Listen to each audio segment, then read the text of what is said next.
BNP দেশীয় অস্ত্র নিয়ে মহড়া দিয়া বাজারে মাইক নিয়ে ঘোষণা দিতেছে বাজারের খাজনা তাদেরকেই দিতে হবে। শুনেন।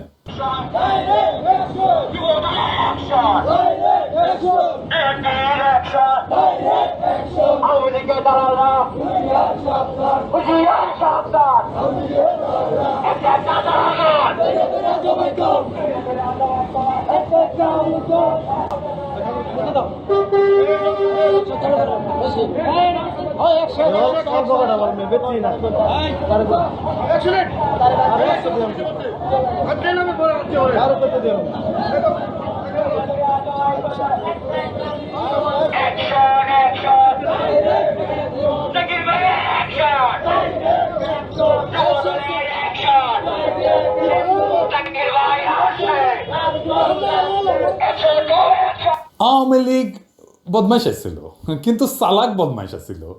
এরা তো দেখতেছে বেকুব টু দি পাওয়ার ইনফিনিটি। আবার দেখেন, আগে বলছিলাম না ওয়াজের স্টেজে উঠা আওয়ামী লীগের মতো বেদ্যবি করতো বিএনপি, আজকেও দেখেন কেমন বেদ্যবি করিচ্ছে ওয়াজের স্টেজে উঠে। আচ্ছা, আমি বিএনপির নাম নিয়ে কোনো কথা বলেছি? আপনি কাকে ধরেছেন? আমি কি বিএনপির নাম নিয়ে কথা বলেছি? আপনি কথা বলেন, বলেন বলেন কথা বলেন, বলেন কথা বলেন, আপনি কথা বলেন। আপনার শ্বাস তো কম না।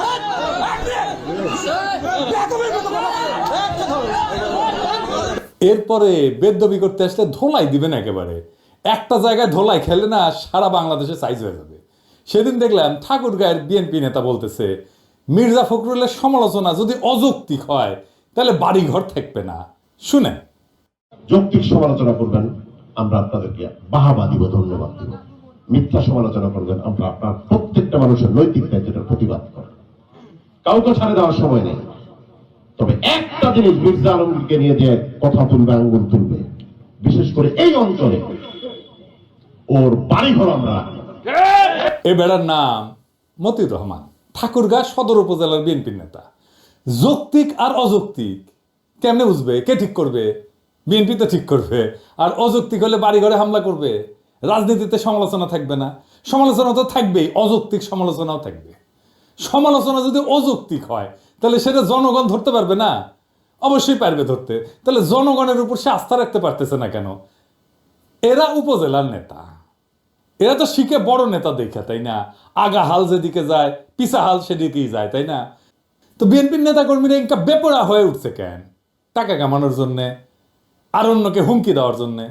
এই দখলের উৎসবে মানুষজন তো টেম্পু স্ট্যান্ড দল বলে বিএনপিকে খোটা দেয়। তো দেখি আসলে ব্যাপারটার মধ্যে কি লুকায় আছে।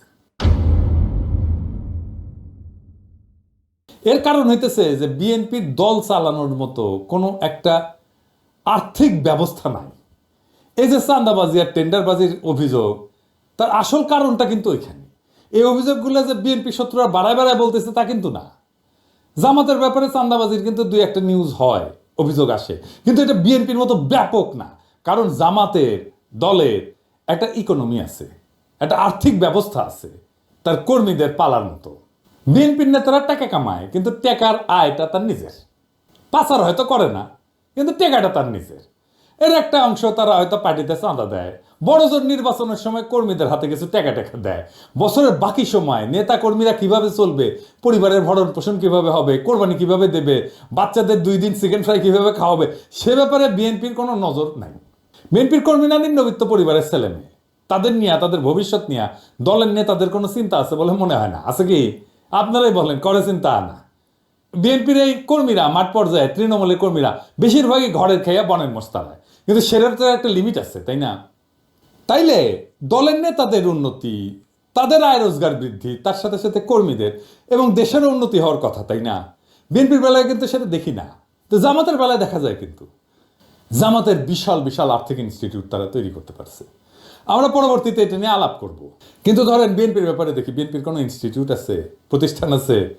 ধরেন হাসপাতাল, ডায়াগনস্টিক সেন্টার, ওষুধ কোম্পানি, মানে জামাত যেগুলো করে আর কি, ব্যাংক, গার্মেন্টস, মার্কেট, স্কুল আছে, বিশ্ববিদ্যালয় আছে, টিভি স্টেশন আছে, ব্যাংক আছে, হোটেল আছে, রেস্টুরেন্ট আছে, এমনকি নাটকের দল, গানের দল আছে? নাই। ইকোনমিক, কালচারাল, ইন্টেলেকচুয়াল কোনো অ্যাসেট নাই। সংবাদপত্র আছে, কুরিয়ার সার্ভিস আছে, আইটি ফার্ম আছে, কনসালটেন্সি সার্ভিস আছে, রিসার্চ সেন্টার আছে, থিঙ্ক ট্যাঙ্ক আছে? নাই। কর্মী থেকে বুদ্ধিজীবী পর্যন্ত কোথাও প্রফেশনালি এনগেজ হওয়ার কোনো ব্যবস্থা নাই বিএনপির লোকদের। বিএনপির কয়টা প্রতিষ্ঠান আছে যেখানে তাদের কর্মীরা চাকরি পায়? বিএনপির শক্তিশালী শ্রমিক সংগঠন কোথায়? জামাত তো বিএনপির চেয়ে ছোট দল। জামাতের যতগুলো হসপিটাল আছে তার তো 10 গুণ হাসপাতাল থাকা উচিত বিএনপির, তাই না? 10 গুণ বাদ দিলাম, জামাতের যতগুলো আছে ততগুলো হাসপাতাল নাই কেন বিএনপির? বিশ্ববিদ্যালয়, স্কুল, কোচিং সেন্টার, সারা দেশে কোনো হোটেল আছে, কারখানা আছে? বিএনপি কর্মীরা কেন স্বাভাবিকভাবে জানে না যে অমুক প্রতিষ্ঠানে গেলে আমার চাকরি হওয়ার কথা?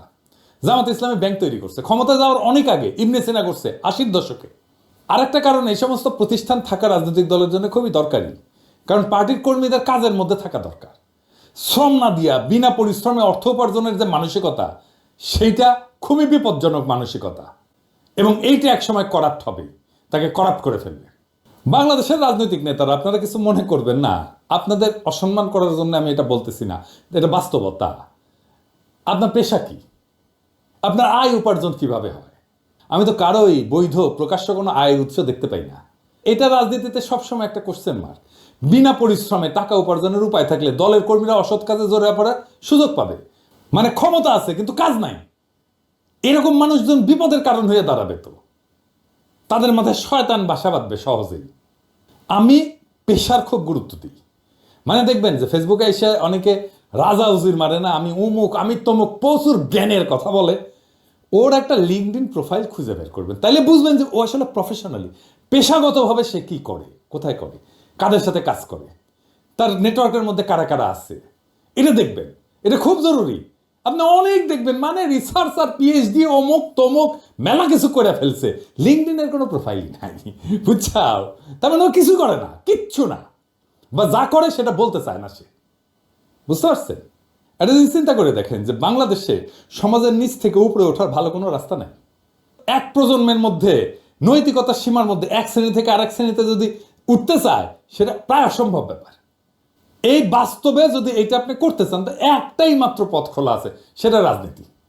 রাজনীতি করে আপনি প্রচুর টাকা কামাইতে পারবেন, আপনার আর্থিক অবস্থা যাই থাকুক না কেন, তাই না? এটা খুব বিপজ্জনক একটা দেশের জন্য, খুবই বিপজ্জনক একটা দেশের জন্য। এই জন্যই বাংলাদেশের রাজনীতি দাঁড়াইতে পারে না, রাজনৈতিক দলগুলো দাঁড়াইতে পারে না, শক্তি অর্জন করতে পারে না। এই সিন্ডিকেট ভাঙতে হবে। কিন্তু রাজনীতিকে একমাত্র পথ হিসেবে যারা দেখে, যারা রাজনীতি শুধু করে, তাদের এই বাস্তবতাটা বুঝতে হবে এবং তাদের জীবিকা নির্বাহের দায়িত্ব নিতে হবে। নাইলে কর্মীরা বিএনপির রাজনৈতিক প্রতিপক্ষদের কোলে গিয়ে উঠবে, অথবা চাঁদাবাজি মারামারি সংস্কৃতি আরো বাড়বে। এই যে বিএনপির লোকেরা, কিছু মনে করেন না, ওরা যে আওয়ামী লীগের লোকদেরকে রক্ষা করলো কি জন্যে? ওইটার স্টেক নিতে গেছে। তারা ওই লোকটা ছাড়তে পারে নাই, ওই টাকার লোকটা ছাড়তে পারে নাই, টাকা পাইছে, তারা রক্ষা করে ফেলছে। বিভিন্ন জেলায় আপনারা দেখছেন না, বিএনপির কাঁধে বেশে আওয়ামী লীগ পুনর্বাসিত হচ্ছে, আওয়ামী লীগকে রক্ষা করছে বিএনপি। কেন রক্ষা করছে? একটা ফাইন্যান্সিয়াল ইন্টারেস্ট ছিল, একটা টাকা পয়সার একটা লেনদেন ছিল, সেই জন্যই রক্ষা করছে। এবং দেখছেন তো, এই যে পেশা না থাকার কারণে, একটা আয় উপার্জনের, একটা সৎ আয় উপার্জনের জায়গা না থাকার কারণে দেশের ভবিষ্যৎ, দেশের রাজনৈতিক ভবিষ্যৎও এইটা সংকটে পড়ে যায়। যে কারণে মানুষ রাজনীতি করে, সেটা অর্জনের জন্য ভালো বিকল্প পথ দিতে হবে, শক্তিশালী পার্টির ফান্ড তৈরি করতে হবে এবং পার্টির একটা আর্থিক ব্যবস্থা তৈরি করতে হবে। বিএনপি চাইলে এটা করতে পারে, শুধু বিএনপি না, নতুন দল যারা আসতেছে তারাও এটা চিন্তা করতে পারে। আমি তো জামাতের বাংলাদেশের ব্যবসা প্রতিষ্ঠানের কথা বললাম, আমরা দুনিয়ার কিছু উদাহরণ দেখে আসি। পিসিআই, এটা ইটালিয়ান পার্টি, 1945 থেকে 1991 মধ্যে একটা ইউরোপের অন্যতম শক্তিশালী কমিউনিস্ট পার্টি ছিল। এদের বিভিন্ন সমবায় সংস্থা ছিল, প্রকাশনা সংস্থা ছিল, রিয়েল এস্টেট ছিল, হোটেল ব্যবসা ছিল, এবং দলীয় সদস্যদের কর্মসংস্থান হইতো, তহবিল সংগ্রহের জন্য এই জিনিসগুলো কাজে লাগে। তো তাদের রেস্টুরেন্ট ছিল, বার ছিল, সামাজিক ক্লাব ছিল, ট্রাভেল এজেন্সি ছিল, তাদের সহযোগী সংগঠনগুলো হলিডে রিসোর্ট করছিল, গেস্ট হাউস করছো, এমনকি এখানে দলীয় সদস্যরা ছাড়ে থাকতে পারতো। আফ্রিকান ন্যাশনাল কংগ্রেস, এএনসি, এটার বিনিয়োগ বাহিনী আছে যা বিভিন্ন ব্যবসা পরিচালনা করে, এবং এএনসির যে বিনিয়োগ কোম্পানিগুলো আছে তারা হোটেল এবং পর্যটন খাতেও সম্পৃক্ত। বিএনপি বা বাংলাদেশের রাজনৈতিক দলগুলো নিজের ইকোনমি তৈরির জন্য, নিজের আর্থিক ব্যবস্থা তৈরির জন্য কোন পদ্ধতি গ্রহণ করবে সেটা তারাই ভালো জানে। রাজনৈতিক দলের শীর্ষ নেতাদের কর্মীদের ভরসা হয়ে উঠতে হয়। হাসিনার মতো তাদের উপরে জুলুম এবং গায়ের জোরের ছাতা হয়ে ওঠার টাইম শেষ। সেই জন্য নতুনভাবে ভাবতে হবে রাজনৈতিক দলগুলো। তবে এই পদ্ধতির একটা বড় অসুবিধা আছে। আমি সিপিবি ব্যাকগ্রাউন্ড থেকে আসছি জন্য এই পদ্ধতির অসুবিধাটা আমি ভালো বুঝতে পারি। এই সমস্যা জামাতেরও আছে। কি সেই সমস্যা, আসেন একটু বুঝে দেখি। দলের সাথে যুক্ত প্রতিষ্ঠান যদি আমার আয় রোজগারের উৎস হয়, তাহলে আমি ইন্ডিভিজুয়াল এজেন্সি নিয়ে, নিজের একক সত্তা নিয়ে রাজনৈতিক দলে কোনো ভূমিকা রাখার সম্ভাবনা থাকে না, কমে যায়। আমার দলের নেতা আমার যদি বস হয়ে যায়, আমি রাজনৈতিক দলটাকে একটা চাকরি বলে মনে করব। আর আমার বস যদি আমার নেতা হয়, রাজনৈতিক নেতা হয়, তাহলে তো আমি তার কথা সবসময় শুনবো, আমি তাকে কখনোই কন্ট্রাডিক্ট করবো না। আমি জামাতের এক্সাম্পল না দিয়ে সিপিবির এক্সাম্পল দিই। সিপিবির হোল টাইমার আছে, মানে দল থেকে বেতন দেয়, সারাক্ষণ সে রাজনীতি করে, সেটাই তার চাকরি। আমি আসলে হোল টাইমার হইতে চাইছিলাম 1992 সালে। হোল টাইমারের বেতন ছিল 3,000 টাকা, বোধ হয় 2.5 বা 3,000 টাকা। এখন দিবালোক সিংহের একটা মণি সিংহের বেটা, তার একটা প্রতিষ্ঠান আছে দুস্থ স্বাস্থ্য কেন্দ্র, ওইখানে চাকরি করে পার্টির লোকেরা, কমিউনিস্ট পার্টির লোকেরা। দিবালোক সিংহের ওইখানে যে চাকরি করে, সে কি দিবালোক সিংহের মতের বিরুদ্ধে কোনো মত দিতে পারবে? তার বস যেটা বলবে সেটাতে হ্যাঁ করে যাবে। তখন এইটা রাজনৈতিক দল থাকে না, ক্লাব হইয়া যায়। আমার অনুমান জামাতেরও এই সমস্যা আছে। এই কারণে দেখেন যে মেজর পলিটিক্যাল মিস্টেক এই দুই দলের বেশি, জামাত আর সিপিবি। বিএনপির আর্থিক অবস্থা দুর্বল থাকলেও তাদের মেজর পলিটিক্যাল মিস্টেক কিন্তু নাই। সম্ভবত এই কারণে, এটা আমার অনুমান। কারণ দলের সিদ্ধান্ত যারা নেয় তারা তাদের আয় রোজগারের জন্য দলের নেতৃত্বের উপর নির্ভরশীল না। আমার মনে হয় এই আর্থিক ব্যবস্থা করে তোলার ক্ষেত্রে একটা ইনোভেশন আনা যেতে পারে। আমি এটা বিএনপিকে পরামর্শ দিতেছি না, বিএনপি পরামর্শ নিলে নিতে পারে, কিন্তু নতুন দলের জন্য এটা একটা পরামর্শ। এই ইনোভেশনটা কি হইতে পারে?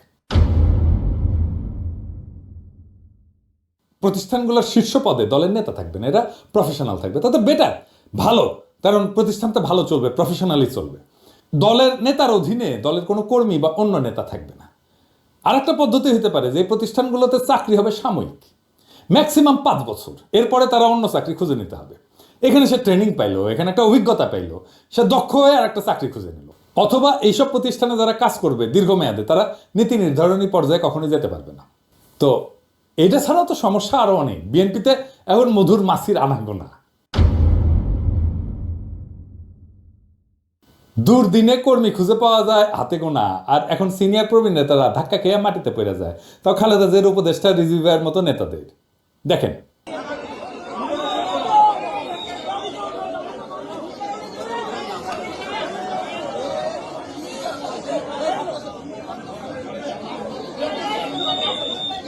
ফুল দিয়া শ্রদ্ধা জানাইতে গেছে, সেটা ভেঙ্গে শেষ।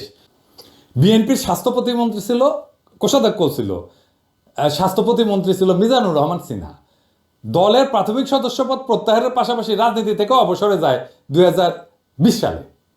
ওনার একটা ওষুধ কোম্পানি আছে, একমি ল্যাবরেটরিজ। ওষুধ কোম্পানিগুলো স্বাস্থ্য মন্ত্রণালয়ের অধীনে, ওষুধ কোম্পানি সংক্রান্ত সিদ্ধান্ত নেয় স্বাস্থ্য মন্ত্রণালয়। সেইখানে মিজানুর রহমান সিনহা মন্ত্রী হতে পারেন না, এটা কনফ্লিক্ট অফ ইন্টারেস্ট। তাও করলেন মন্ত্রিত্ব, তারপরে উনি নাই কোনো রাজনৈতিক কর্মসূচিতে, লড়াই সংগ্রামে নাই, উনি ডুব মারলেন ব্যবসায়। এমনকি 2020 সালে তিনি দল আর রাজনীতি থেকে অবসর নিলেন। যখন দলের কর্মীরা গুম হইতেছে, খুন হইতেছে, বনে বাজারে ঘুরতেছে, তখন উনি দল ছাড়লেন। উনি না, শুধু আরেক মন্ত্রী মোর্শেদ খান ছাড়লেন দল, আরো অনেকে ছাড়ছেন।